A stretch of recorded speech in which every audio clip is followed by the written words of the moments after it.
হয়তো উনি আর ভালো থাকতেন, সুস্থ হতেন, কিন্তু ওনাকে সেই সুস্থ হতে দেন নেই। এই দেশকে মুগ্ধ করে দিয়েছেন। ওনার হাতটা শক্ত, ওনার হাতটা শক্ত না, এই দেশটাকে শক্ত করে দিচ্ছে, দেশটাকে নষ্ট করে দিচ্ছে। ওনার সুচিকিৎসা পেলে উনি হয়তো আরো ভালো থাকতেন। আবার ধীরে ধীরে তাকে মৃত্যুর দিকে ঠেলে দিয়েছে। ধীরে ধীরে তাকে মৃত্যুর দিকে সেই জেলখানাতে বসে তাকে হয়তো পয়সানি করে তাকে ধীরে ধীরে মৃত্যুর দিকে ঠেলে দিছে। ম্যাডামকে যখন হাজিরার জন্য নিয়ে যেত আমরা সবসময় সেই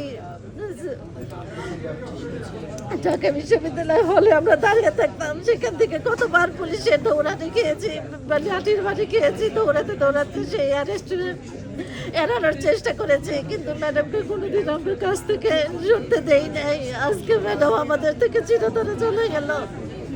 আমরা ম্যাডামের চাওয়াটাকে কখনোই ভুলতে পারবো না, কখনোই ভুলতে পারবো না। যার ছায়া, যার আদরে, যার ভালোবাসায় এই দলটাকে আমরা করেছি। আল্লাহ আমাদের ম্যাডামকে বেহেশত নসিব করুন। আপনারা সবাই দোয়া করবেন। অনেস্ট এবং একজন ভালো সৎ মানুষ আর হয় না। তো এই দেশে গণতন্ত্র এবং এই দেশের স্বাধীনতা সার্বভৌমত্ব পুনঃপ্রতিষ্ঠায় বেগম খালেদা জিয়ার যে অবদান, সেই অবদান এইটা সারা জীবন তাকে মনে রাখবে। পূরণ হবার নয়।